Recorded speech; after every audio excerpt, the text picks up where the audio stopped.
तो supreme court जो है संविधान के पार्ट 5 के अंदर दिया गया है। सुप्रीम कोर्ट संविधान के पार्ट 5 के अंदर दिया गया है।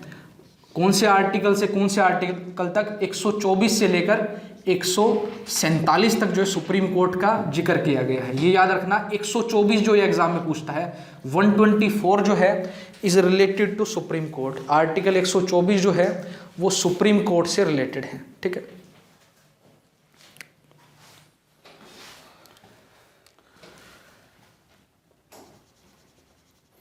हमारी देश जब आज़ाद हुआ था तो सुप्रीम कोर्ट को हम किस नाम से जानते थे? फेडरल कोर्ट के नाम से जानते थे। तो लिख लो, Supreme Court is succeeded from federal court.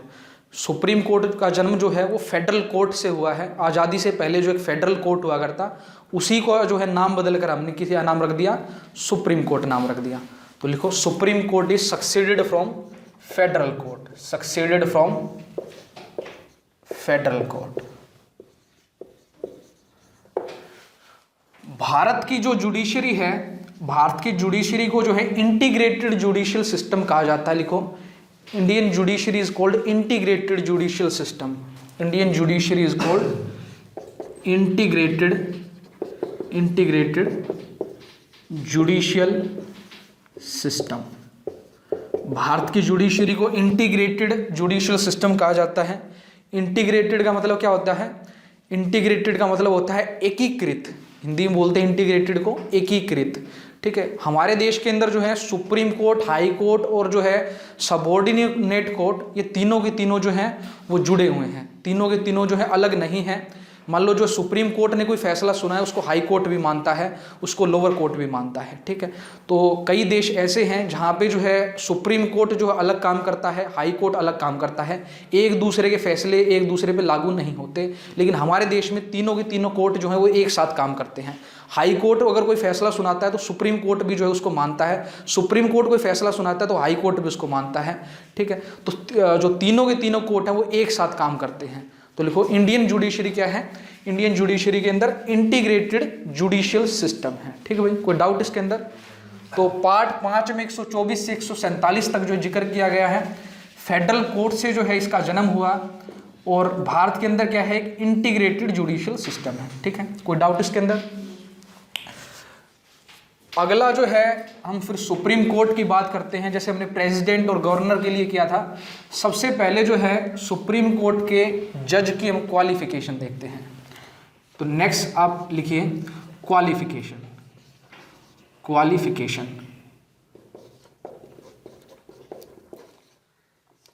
Qualification क्या होती है भाई? सुप्रीम कोर्ट का जज बनने के लिए जो है क्या क्वालिफिकेशन होनी चाहिए? ठीक है, आप क्या बन सकते हो? सुप्रीम कोर्ट के जज। ठीक है, बन जाया करो, नकली में बनने में क्या है भाई? है? बन सकते हो, कभी ना कभी बन सकते हो, ये मत कहो कि नहीं बन सकते। फ्यूचर में क्या पता आप जो सुप्रीम कोर्ट के जज हो। ठीक है, कोई कुछ नहीं कह सकता। ठीक है, क्या आप देश के जो है प्राइम मिनिस्टर भी हो सकते हो, फ्यूचर में आप राष्ट्रपति भी हो सकते हो। ठीक है, कुछ भी हो सकते हो। ठीक है, सुप्रीम कोर्ट का जज बनने के लिए जो है क्या आपको क्वालिफिकेशन होनी चाहिए? बताओ।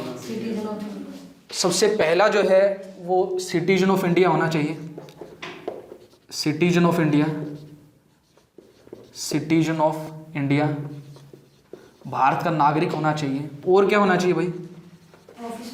नहीं, इसके अंदर जो है ये सुप्रीम कोर्ट के अंदर जो ऑफिस ऑफ प्रॉफिट नहीं आएगा। ऑफिस ऑफ प्रॉफिट मोस्टली उनके क्वालिफिकेशन में आता है जो इलेक्ट किए जाते हैं, जिनकी जो वोटिंग होती है उनकी क्वालिफिकेशन में आता है। सुप्रीम कोर्ट को जो है इलेक्ट नहीं किया जाता जज को।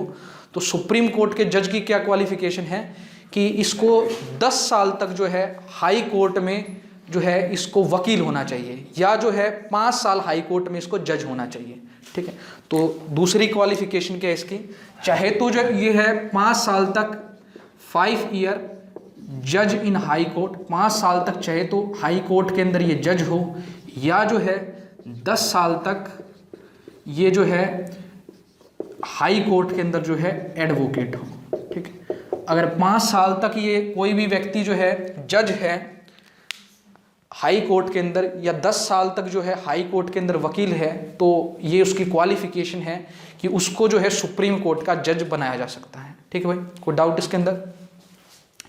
एक क्वालिफिकेशन और आती है distinguished jurist, distinguished jurist, distinguished jurist, इसका मतलब है कि कोई एक जो है अच्छा कानून को जानने वाला होना चाहिए, ठीक है। राष्ट्रपति की नज़र में जो है अच्छा कानून को अगर कोई जानने वाला है तो भी जो है उसको जो है सुप्रीम कोर्ट का जज बनाया जा सकता है, ठीक है भाई। तो क्या क्या होना चाहिए उसको, राष्ट्रपति की नज़र में एक अच्छा कानून का ज्ञाता होना चाहिए, 5 साल तक हाई कोर्ट में वकील हो या 10 साल तक जो है हाई कोर्ट में, 5 साल तक हाई कोर्ट में जज हो या 10 साल तक हाई कोर्ट में वकील हो, या भारत का जो है और क्या होना चाहिए, भारत का सिटीजन होना चाहिए, ठीक है। ये तीनों अगर क्वालिफिकेशन है तो कोई भी व्यक्ति जो है सुप्रीम कोर्ट का जज जो है वो बन सकता है, ठीक है भाई। कोई डाउट इसके अंदर?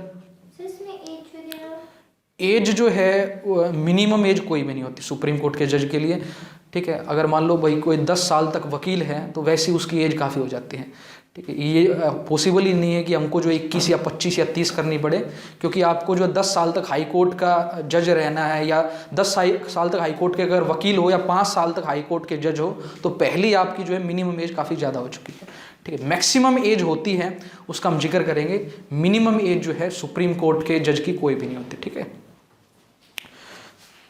ठीक है भाई। कोई डाउट इसके अंदर?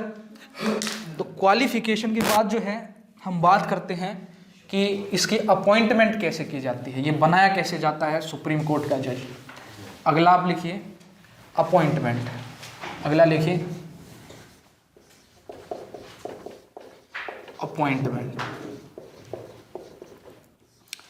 बताओ भाई कैसे जो है सुप्रीम कोर्ट के जज को जो है वो कैसे बनाया जाता है, कौन जो है सुप्रीम कोर्ट के जज को बनाता है, बताओ भाई, बताओ। नहीं, कैसे जो है क्या प्रक्रिया है सुप्रीम कोर्ट के जज को जो है बनाने की, बताओ। सुप्रीम कोर्ट के जज बनाने के लिए जो है क्या प्रक्रिया होती है, बताओ। कौन जो है सुप्रीम कोर्ट के जज को बनाता है, अपॉइंट करता है? प्रेसिडेंट अपॉइंट करता है, ठीक है भाई। प्रेसिडेंट अपॉइंट करता है, किसके कहने पे करता है? खुद तो प्रेसिडेंट कुछ भी नहीं करता, किसके कहने पे करता है? हाँ, नहीं, नहीं। देखो क्या होता है कि जो है अगर पीएम के कहने से करेगा तो जो है जुडिशरी पे जो है वो एग्जीक्यूटिव का दबाव बनेगा, ठीक है। जुडिशरी हमारी फ्री है, ठीक है, फ्रीडम है जुडिशरी को, ये किसी के दबाव में काम नहीं करती। अगर प्रधानमंत्री के कहने से किसी जज की अपॉइंटमेंट होगी तो जो है हमेशा जो है जो हमारे जो प्रधानमंत्री का दबाव जो है वो जुडिशरी पे बना रहेगा। इसीलिए जो है प्रधानमंत्री और मिनिस्टर के कहने पे जो है राष्ट्रपति अपॉइंट नहीं करता, बल्कि चीफ जस्टिस ऑफ इंडिया जो है, जो सुप्रीम कोर्ट के चीफ जस्टिस ऑफ इंडिया हैं और उनके साथ जो है कुछ एक कोलिजियम का निर्माण किया गया है, कुछ 2-3 जज और हैं, उनके कहने पे जो है राष्ट्रपति अपॉइंट करता है। तो इस चीज़ याद रखना, सुप्रीम कोर्ट के जज की जो नियुक्ति है वो राष्ट्रपति करता है, लेकिन जो है प्रधानमंत्री और मिनिस्टर के कहने पे नहीं करता, chief justice of India and other जजेस के कहने पे करता है, ठीक है भाई। कोई डाउट इसके अंदर? तो लिखो सुप्रीम कोर्ट जज is appointed by, supreme Court जज is appointed by president on recommendation of chief justice of India, supreme court, chief justice of India and other जजेस of Supreme Court. Supreme court के chief justice of India और other जजेस के कहने पे जो है राष्ट्रपति जो है सुप्रीम कोर्ट के जज का जो है वो नियुक्ति करता है,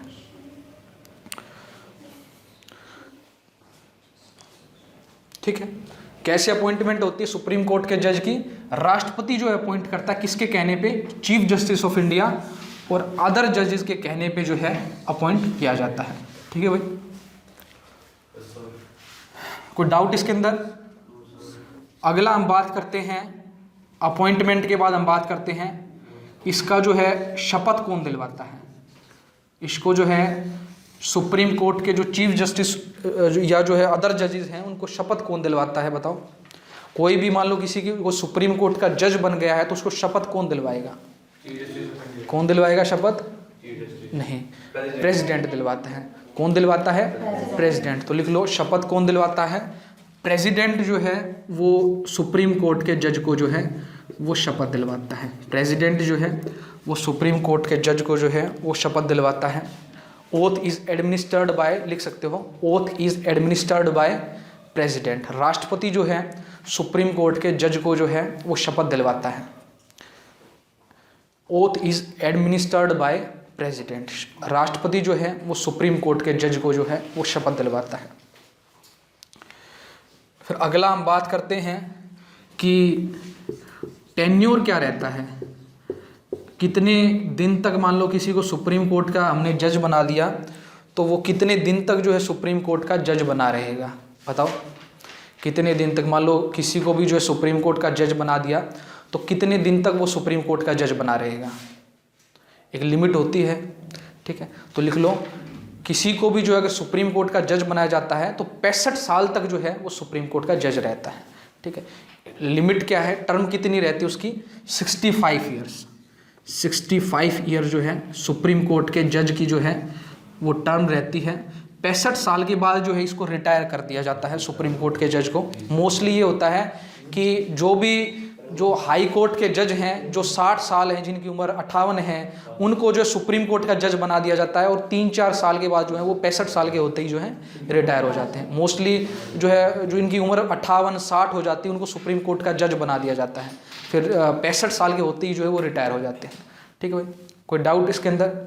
और ये भी मोस्टली किया जाता है जो जितने भी सुप्रीम कोर्ट के जज हैं उनमें जो सबसे सीनियर मोस्ट है उसी को जो है चीफ जस्टिस ऑफ इंडिया बना दिया जाता है, ठीक है। उसी को क्या बना दिया जाता है, चीफ जस्टिस ऑफ इंडिया बना दिया जाता है, ठीक है। जो जिसका रिटायरमेंट का टाइम आने वाला है उसी को जो है क्या बना दिया जाता है, चीफ जस्टिस ऑफ इंडिया बना दिया जाता है, ठीक है। कोई डाउट भाई इसके अंदर। हमने जो है ये इसकी क्वालिफिकेशन क्या होती है, इसको अपॉइंट कौन करता है, ये शपथ कौन दिलवाता है और इसका टेन्योर जो है क्या रहता है। अभी हमारा क्या रह गया, ये काम क्या करता है, इसकी पावर क्या होती है, ये हम डिस्कस करेंगे। तो अगला टॉपिक लिखिए, पावर ऑफ सुप्रीम कोर्ट जज। हाँ होती है, वो बाद में डिस्कस करेंगे, शुरू में इसको नहीं हटाएंगे। अगर हटा दिया तो काम कैसे करेगा, इसको बाद में हटाएंगे। पहले काम करवाते हैं इससे, फिर इसको हटाएंगे।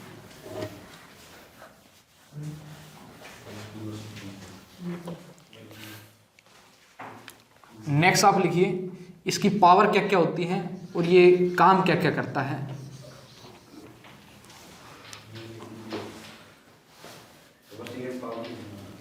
वर्किंग एंड पावर लिख लीजिए, पावर क्या होती है।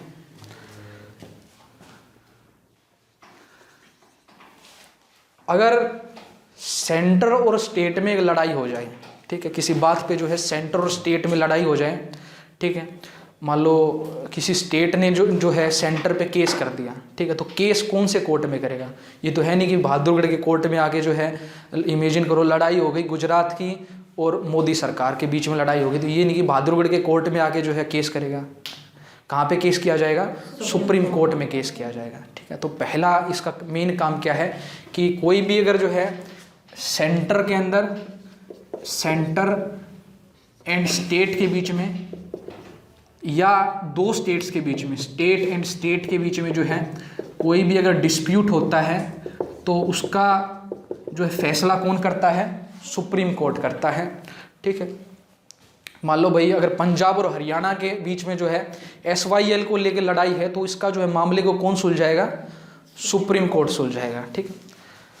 सुप्रीम कोर्ट की ये पावर जो है ये एक्सक्लूसिव पावर है, ये जो है एक्सक्लूसिव पावर है। एक्सक्लूसिव का पावर का मतलब क्या है कि ये जो शक्ति जो है वो केवल सुप्रीम कोर्ट को दी गई है और किसी कोर्ट को नहीं दी गई। सेंटर और स्टेट और स्टेट और स्टेट की लड़ाई को सुलझाना ये किसका काम है, केवल सुप्रीम कोर्ट का। एक्सक्लूसिव पावर है सुप्रीम कोर्ट की है, तो लिख सकते हो this is the exclusive power of Supreme court. ये जो काम जो है केवल सुप्रीम कोर्ट कर सकता है और कोई कोर्ट नहीं कर सकता, ठीक है भाई। कोई डाउट इसके अंदर।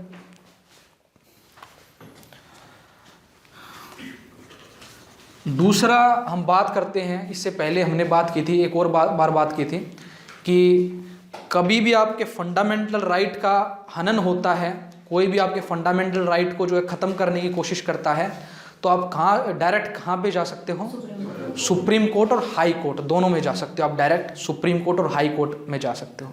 तो लिखो, दूसरा लिखो he is the guarantor of fundamental right. ये क्या है? Guarantor of fundamental right. Fundamental right का जो है ये गारंटर है। इसको क्या बोलते हैं? इस पावर को बोलते हैं रिट जुरिडिक्शन। रिट जुरिस्डिक्शन, इसको बोलते हैं writ jurisdiction of Supreme Court. Supreme court को जो है रिट की पावर दी गई है। जब भी कोई हमारे फंडामेंटल राइट का हनन होता है तो डायरेक्टली हम जो है सुप्रीम कोर्ट में जो है वो जा सकते हैं। ये रिट जुरिडिक्शन कहाँ पे दी गई है, कौन से आर्टिकल में दी गई बताओ भाई? हमने डिस्कस किया था आर्टिकल 32 में जो है इसके बारे में बताया गया है।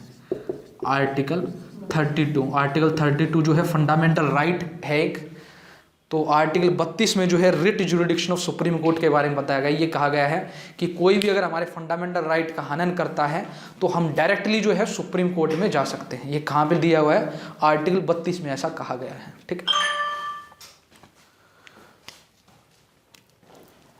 अगला हम बात करते हैं भाई गारंटर ऑफ फंडामेंटल राइट है।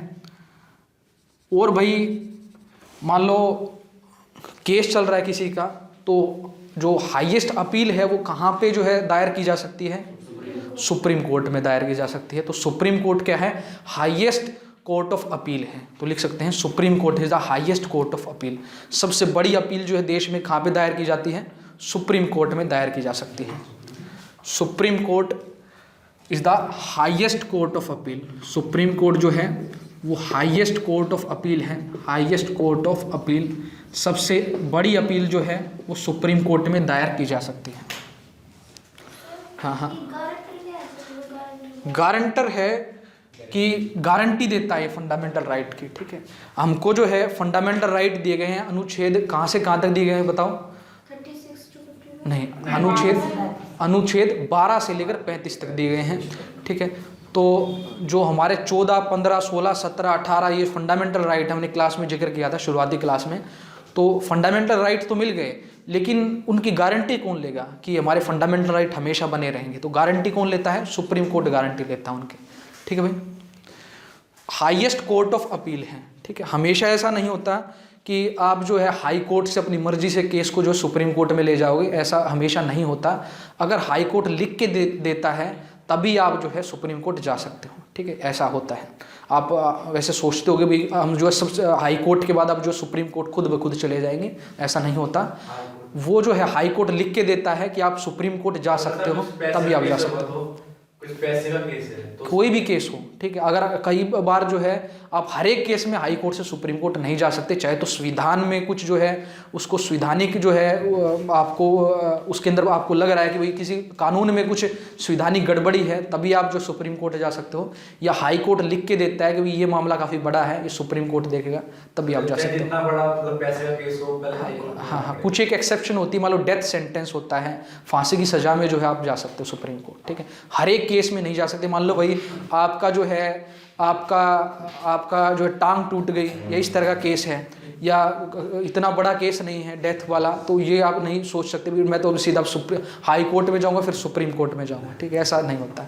ठीक है, चोरी हो गई, ठीक है, घर में, ठीक है, या किसी ने आपका दांत तोड़ दिया, तो ये नहीं भाई पहले मैं बहादुरगढ़ की कोर्ट में जाऊंगा, फिर मैं हाई कोर्ट में जाऊंगा, और फिर मैं जो है उस दांत को लेके जो सुप्रीम कोर्ट में जाऊंगा।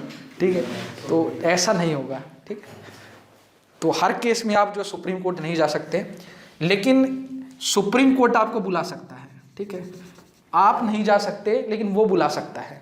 ठीक है, लिखो 136 जो है article 136 give power of special leave to supreme court. Article 136 give article 136 give power of special leave, power of special leave to supreme court.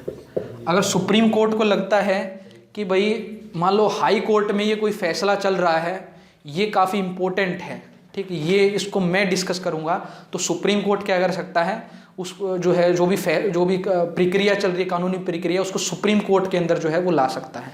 उसके बाद जो है 136 के जो है अप्लाई होने के बाद वो केस जो है सीधा कहाँ पे आ जाएगा, सुप्रीम कोर्ट में आ जाएगा। इमेजिन करो भी अयोध्या का केस चल रहा है हाई कोर्ट में, तो अयोध्या का केस सुप्रीम कोर्ट को लगा कि काफ़ी बड़ा है, इसको मेरे को डिस्कस करना चाहिए, तो अयोध्या का केस कहाँ पे चला गया, सुप्रीम कोर्ट में चला गया। ठीक है, तो सुप्रीम कोर्ट किसी केस को जो है खुद उठा सकता है, लेकिन हाई कोर्ट से सुप्रीम कोर्ट में अगर आपको केस ले जाना है तो हाई कोर्ट को लिख के देना पड़ेगा। ठीक है, ठीक है, कोई डाउट इसके अंदर भाई? ठीक है भाई। इसके अलावा जो है सुप्रीम कोर्ट के पास जो है एक एडवाइजरी पावर है, advisory jurisdiction of Supreme court, ये हमने पहले भी डिस्कस किया था। Advisory jurisdiction of Supreme Court, supreme Court की एडवाइज करने की पावर, ये संविधान के किस अनुच्छेद में है, संविधान के अनुच्छेद 143 में है, 143 के अंदर है। ठीक है, ये हमने पहले भी डिस्कस किया था जो प्रेसिडेंट किया कि राष्ट्रपति जब चाहे जो है सुप्रीम कोर्ट से एडवाइस ले सकता है, और जब भी राष्ट्रपति सुप्रीम कोर्ट से एडवाइस मांगता है तो सुप्रीम कोर्ट को देना होगा। ठीक है, ऐसा संविधान में लिखा गया है। कौन से आर्टिकल में लिखा गया है, आर्टिकल 143 के अंदर लिखा गया है। ठीक है, ये किस तरह की पावर है, advisory jurisdiction of Supreme court है। ठीक है भाई, कोई डाउट इसके अंदर?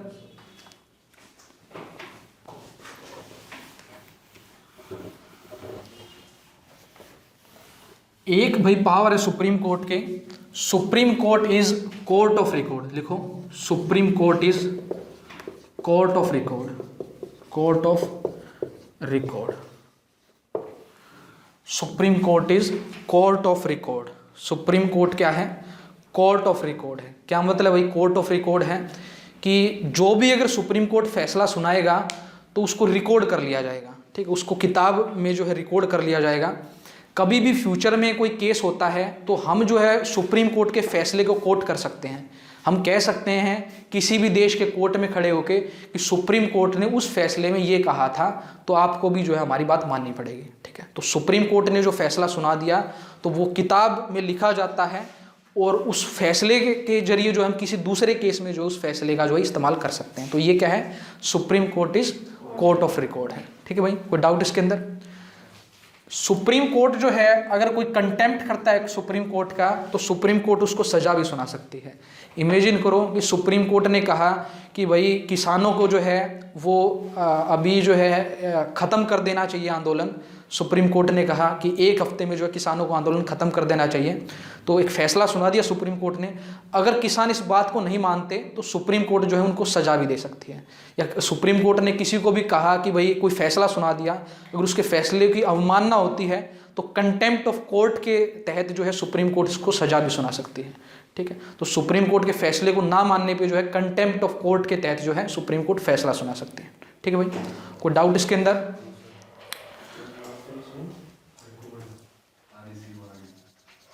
Supreme Court is also called guardian of constitution. जैसे हमारे गार्जियन होते हैं हमारे माता पिता जो हमारी देखभाल करते हैं, वैसे संविधान का गार्जियन कौन है, सुप्रीम कोर्ट। लिखो Supreme Court is the guardian of constitution.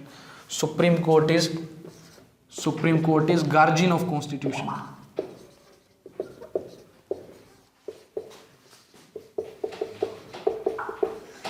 Supreme Court क्या है, गार्जियन है कॉन्स्टिट्यूशन का। कॉन्स्टिट्यूशन की जो है देखभाल का जिम्मा किसको दिया गया है, सुप्रीम कोर्ट को दिया गया है। ठीक है, सुप्रीम कोर्ट के पास जो है एक और सबसे इंपॉर्टेंट पावर है कि supreme court has the power of judicial review. तो अगला आप लिखिए, supreme court has the power of judicial review. Supreme court has the power of judicial review. Supreme court has the power of judicial review. Judicial review क्या होता है भाई, judicial review? ठीक है, कोई भी कानून को जो है अगर सुप्रीम कोर्ट में जो है ले जाया जाता है कि ये कानून जो है वो संवैधानिक नहीं है, तो सुप्रीम कोर्ट ये जांच कर सकती है कानून संवैधानिक है या नहीं है। अगर सुप्रीम कोर्ट को लगता है कि ये कानून संवैधानिक नहीं है तो उस पर जो है रोक भी लगा सकती है। जैसे आपने जो है सुना कि सुप्रीम कोर्ट ने फार्मर कानून पे जो है वो स्टे लगा दी। ठीक है, तो सुप्रीम कोर्ट क्या कर सकती है, किसी भी कानून की जो है वो संवैधानिकता को जांच कर सकती है और जो है उसके बाद जो है उस पर स्टे भी लगा सकती है। जैसा आपके फार्मर कानून पे हुआ कल, सुप्रीम कोर्ट ने उस पर स्टे लगा दी। ठीक है, तो किसी भी कानून को जो है संवैधानिक है या नहीं ये जांच कर सकती है सुप्रीम कोर्ट, क्योंकि सुप्रीम कोर्ट क्या है, हमारे कॉन्स्टिट्यूशन की गार्जियन है। ठीक है, तो किसी भी कानून को ख़त्म भी कर सकते हैं। अगर सुप्रीम कोर्ट को लगा ये कानून जो है वो संवैधानिक नहीं है तो उसको जो है ख़त्म भी कर सकती है। ठीक है, तो क्या होगा, सुप्रीम कोर्ट क्या है, पावर ऑफ जुडिशियल रिव्यू है। ठीक है, तो एक बार दोबारा हम जो है देखते हैं क्या क्या हमने किया पावर ऑफ सुप्रीम कोर्ट में। सबसे पहले हमने क्या किया, सुप्रीम कोर्ट क्या है, कुछ एक एक्सक्लूसिव पावर दी गई सुप्रीम कोर्ट को, जैसे जो है सेंटर और स्टेट की कोई भी लड़ाई होगी तो सुप्रीम कोर्ट का काम है। फिर हमने बात की सुप्रीम कोर्ट क्या है, फंडामेंटल राइट के गारंटर है। रिट जो पावर दी गई है, रिट जुरिडिक्शन की पावर दी गई सुप्रीम कोर्ट को। Supreme court highest court of appeal है। आर्टिकल 136 के तहत जो है स्पेशल लीव जो है वो सुप्रीम कोर्ट को दी गई है। और सुप्रीम कोर्ट क्या है भाई, एडवाइजरी जुरिडिक्शन जो है वो सुप्रीम कोर्ट को दी गई है।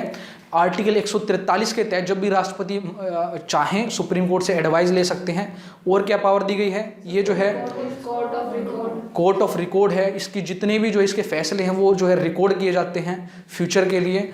और सुप्रीम कोर्ट क्या है भाई, कंटेम्प्ट ऑफ कोर्ट, जब भी जो है कोई भी जो है इसके फैसले की अवमानना करता है तो सजा भी सुना सकती है। और supreme court guardian of constitution है। और सुप्रीम कोर्ट क्या है, पावर ऑफ जुडिशियल रिव्यू। ठीक है, कोई भी कानून जो है उसकी जो है संवैधानिकता को जांचने की भी शक्ति जो है वो सुप्रीम कोर्ट को दी गई है। ठीक है भाई, कोई डाउट इसके अंदर, पावर ऑफ सुप्रीम कोर्ट। अगला हम देखते हैं कि सुप्रीम कोर्ट के जज को जो है वो हटाया कैसे जा सकता है। ठीक है, इम्पीचमेंट ऑफ सुप्रीम कोर्ट जज, इम्पीचमेंट ऑफ सुप्रीम कोर्ट जज। ठीक है, कैसे जो है सुप्रीम कोर्ट के जज को हटाया जा सकता है, इम्पीचमेंट। सुप्रीम कोर्ट के जज को जो है राष्ट्रपति के द्वारा रिमूव किया जाता है। किसके कहने पे रिमूव किया जा सकता है, नहीं, पार्लियामेंट के कहने पे रिमूव किया जाता है। लिखो, सुप्रीम कोर्ट जज is removed by president, removed by president, removed by president on recommendation of parliament, recommendation of parliament. अब भाई पार्लियामेंट जो है रिकमेंड करेगी, जो सारे के सारे मेंबर रिकमेंड करेंगे, तो ऐसे ही रिकमेंड नहीं करेगी। पार्लियामेंट में क्या होगी, वोटिंग होगी। ठीक है, एक रिजोल्यूशन पास किया जाएगा। ठीक है, तो पार्लियामेंट में क्या होगा, पार्लियामेंट में सबसे पहले जो है 2/3 की मेजोरिटी से 2/3 मेजोरिटी रिजोल्यूशन पास्ड बाय, चाहे तो जो है लोकसभा में पास हो जाए या पहले राज्यसभा में पास हो, कोई दिक्कत नहीं है। और लोकसभा में पास होने के बाद कहाँ पे पास होना चाहिए, राज्यसभा में भी जो है 2/3 की मेजोरिटी से पास होना चाहिए। ठीक है, स्पेशल मेजोरिटी से राज्यसभा में भी पास होना चाहिए। अगर दोनों में जो है स्पेशल मेजोरिटी से पास हो जाता है तो जो है पार्लियामेंट क्या कहेगी, राष्ट्रपति को जो है रिकमेंड करेगी और राष्ट्रपति जो है जज को रिमूव कर देगा। ठीक है, याद रखना आज तक किसी भी जज को जो है हटाया नहीं गया है। ठीक है, आज़ादी से लेकर अब तक जो है किसी भी जज को आज तक हटाया नहीं गया है, क्योंकि एक काफ़ी मुश्किल प्रोसीजर होता है। ठीक है, आज तक किसी को भी हटाया नहीं गया है। कई बार ऐसा हुआ कि भाई जज के खिलाफ जो है अलग अलग तरह के जो गंभीर आरोप भी लगे हैं, लेकिन जज को हटाना इतना मुश्किल है कि आज तक किसी भी जो है सुप्रीम कोर्ट के जज को जो है हटाया नहीं गया है। ठीक है, एक चीज़ और लिख लो कि सुप्रीम कोर्ट की जो है सैलरी जो है वो कंसोलिडेटेड फंड ऑफ इंडिया पे चार्ज होती है। Salary of Supreme Court is charge on consolidated fund of India. Salary of Supreme Court जज is, salary of Supreme Court जज is charged on consolidated fund of India. Consolidated fund of India पे charge होती है। क्या मतलब है भाई, consolidated fund of India पे सुप्रीम कोर्ट की सैलरी चार्ज्ड होती है। इसका मतलब है कि सुप्रीम कोर्ट की सैलरी जो होती है उस पर कोई भी जो है बजट में वोटिंग नहीं होती। ठीक है, बजट में जो है हम हर डिपार्टमेंट के लिए वोटिंग करते हैं, लेकिन सुप्रीम कोर्ट की जो है के लिए जो है हम वोटिंग नहीं करते। ऑटोमेटिकली जो है कंसोलिडेटेड फंड ऑफ इंडिया से ऑटोमेटिकली पैसे जो है वो सुप्रीम कोर्ट के जो है अकाउंट में चले जाते हैं, उसकी सैलरी जो है अपने आप डिडक्ट हो जाती है। ठीक है। इससे क्या फ़ायदा होगा? इससे फ़ायदा होगा कि जो सुप्रीम कोर्ट का जो है वो एग्जीक्यूटिव पे डिपेंड नहीं रहेगा। वो डिपेंड नहीं रहेगा भाई जो है मंत्री जो है मेरे लिए बजट पास करवाए तभी मेरे को सैलरी मिलेगी। ऑटोमेटिकली जो है सुप्रीम कोर्ट की सैलरी जो है डिडक्ट होती जाएगी। कोई भी अप्रोप्रिएशन कानून नहीं चाहिए, ऑटोमेटिकली जो है कंसोलिडेटेड फंड ऑफ इंडिया से सुप्रीम कोर्ट की सैलरी आ जाएगी।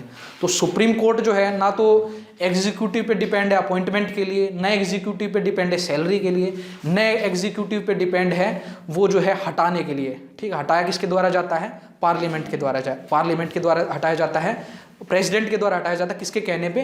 पार्लियामेंट के कहने पे। ठीक है, तो हमारे देश में जो है जुडिशरी जो है बिल्कुल इंडिपेंडेंट है, किसी के जो है किसी के अंडर जो है जुडिशरी काम नहीं करती। ठीक है भाई, कोई डाउट है इसके अंदर? एक चीज़ और लिख लो कि जब भी कोई सुप्रीम कोर्ट का जज रिटायर होता है तो वो किसी भी कोर्ट के अंदर जो है वकील का काम नहीं कर सकता।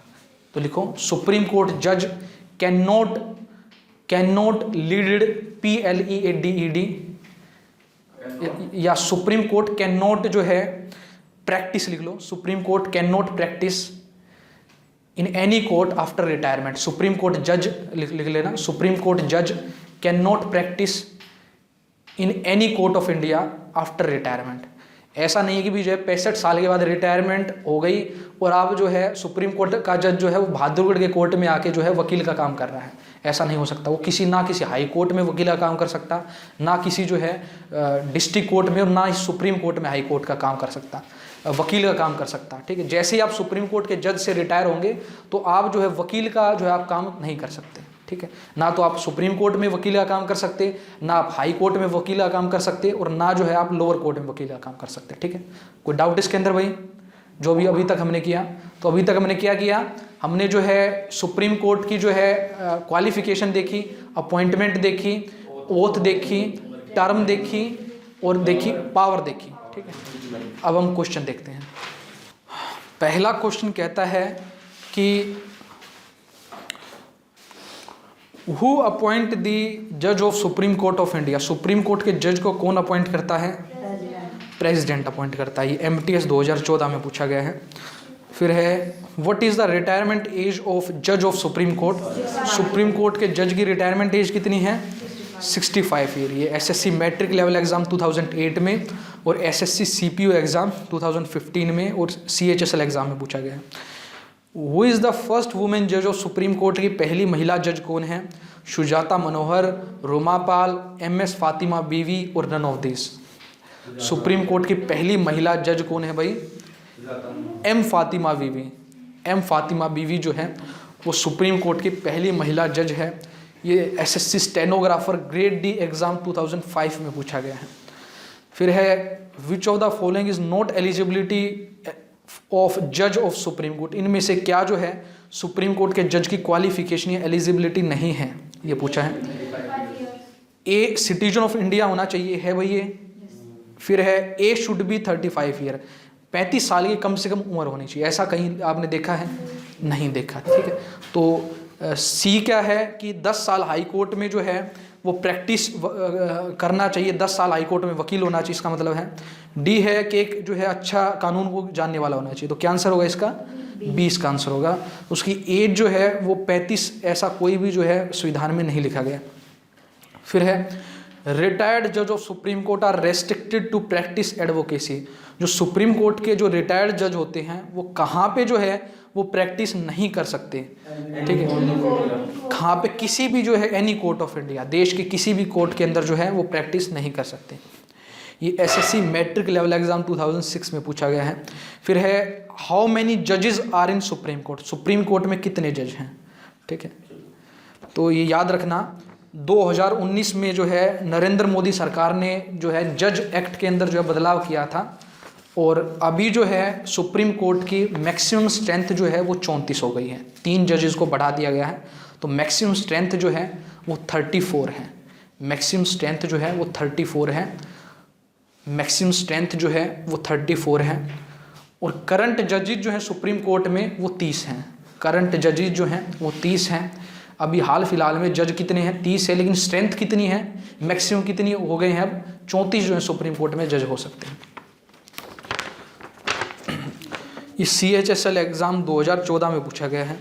फिर है जज of the supreme court and high court can be removed by, जो सुप्रीम कोर्ट और हाई कोर्ट के जज जो हैं वो किसके द्वारा रिमूव किए जा सकते हैं? किसके द्वारा? प्रेसिडेंट के द्वारा, या जो है पार्लियामेंट के द्वारा, यूनियन काउंसिल ऑफ मिनिस्टर के द्वारा, या chief justice of Supreme court के द्वारा। जज of Supreme court and high court can be removed by, ठीक है, किसके द्वारा? प्रेसिडेंट के द्वारा रिमूव किए जाते हैं, किसके कहने पे? पार्लियामेंट के कहने पे, ठीक है। फिर है which of the following chief justice of India had the opportunity to act as president of India, हमने पहले भी पढ़ा है। किस जो है चीफ जस्टिस ऑफ इंडिया को राष्ट्रपति बनने की जो है मौका मिला? Justice Mehr MC Mahajan, justice PB Gadkar, justice M Hidayatullah, या justice PN Bhagwati? Justice M Hidayatullah, ये मैंने प्रेसिडेंट में भी किया था। तो M हादितुल्ला जो है चीफ जस्टिस ऑफ इंडिया है जो प्रेसिडेंट बनने का जिनको मौका मिला, ठीक है। तो कब बनता है chief justice of India president? जब भाई वाइस प्रेसिडेंट भी ना हो, और जो प्रेसिडेंट ना हो तो कौन बनेगा? वाइस प्रेसिडेंट बनेगा, और वाइस प्रेसिडेंट भी ना हो तो कौन बनेगा? चीफ जस्टिस ऑफ इंडिया बनेगा, ठीक है। वो was the first women chief justice of A high court of state in India, high court की पहली महिला जज कौन है? सुनंदा भंडारे, फातिमा बीवी, लीला सेठ, या अन्ना चंदे? लीला सेठ। लीला सेठ जो है हाई कोर्ट की पहली महिला जज है। 10th क्वेश्चन देखते हैं। Who can send a matter to supreme Court for consultation under article 143, अनुच्छेद 143 के अकॉर्डिंग जो है कौन जो है सुप्रीम कोर्ट से जो है मैटर कंसल्ट कर सकता है? आर्टिकल 143 के अकॉर्डिंग कौन जो है सुप्रीम कोर्ट से जो है एडवाइस मांग सकता है या कंसल्ट कर सकता है? President of India. कौन कर सकता है भाई? प्रेसिडेंट ऑफ इंडिया, ठीक है। SSC मैट्रिक लेवल एग्जाम 2006 में पूछा गया है। नेक्स्ट फिर हम बात करते हैं power of mitigation of dispute between centre and state. Centre और स्टेट में जो है डिस्प्यूट को मिटाना, ये सुप्रीम कोर्ट की किस तरह की पावर है? ये सुप्रीम कोर्ट की ओरिजिनल जुरिडिक्शन है, कॉन्स्टिट्यूशनल जुरिडिक्शन है, कंसल्टिंग जुरिडिक्शन है, या एपिलेट जुरिडिक्शन है? ये सुप्रीम कोर्ट की ओरिजिनल एंड एक्सक्लूसिव जुरिडिक्शन है। तो क्या होगी ये? सुप्रीम कोर्ट की ओरिजिनल एंड एक्सक्लूसिव जुरिडिक्शन है, ठीक है। ओरिजिनल का मतलब होता है कि डायरेक्ट जो है कोई भी अगर मान लो कोर्ट जो भी अगर आपको डिस्प्यूट है वो डायरेक्ट सुप्रीम कोर्ट में जाए, तो ये क्या है? ओरिजिनल पावर है। एक्सक्लूसिव का मतलब होता है कि केवल सुप्रीम कोर्ट में ही जाए। ये किस तरह की पावर है? एक्सक्लूसिव पावर है, ठीक है। ये सुप्रीम कोर्ट की, मान लो अगर भाई सेंटर और स्टेट के बीच में डिस्प्यूट है तो डायरेक्ट डिस्प्यूट किसके पास जा रहा है? सुप्रीम कोर्ट पे। डायरेक्ट सुप्रीम कोर्ट के पास जा रहा है तो किस तरह की पावर है? ये ओरिजिनल जो है पावर है। अगर जो है ये केवल सुप्रीम कोर्ट के पास जाता है, किस तरह की पावर है? एक्सक्लूसिव पावर है, ठीक है। ये SSC जो है CHSL 2015 में पूछा गया है। फिर है what is the meaning of judicial review of Supreme Court? Supreme court के में जुडिशियल रिव्यू होता है, इसका मतलब क्या है? Review of its own verdict, अपने ही फैसले का रिव्यू करना। Review of functioning of judiciary in country, देश में जो है जुडिशरी कैसे काम कर रही है इसका रिव्यू करना। Review of constitutional validity of law, किसी भी कानून की संवैधानिकता को जांचना। या टाइमली रिव्यू ऑफ कॉन्स्टिट्यूशन, संविधान का जो है समय समय को जांचना। तो क्या होगा इसका आंसर? सी। किसी भी कानून की जो है वो संवैधानिकता को जांचना ही क्या होता है? जुडिशियल रिव्यू होता है, ठीक है भाई। कोई डाउट इसके अंदर? ये CGL 2005 में पूछा गया है।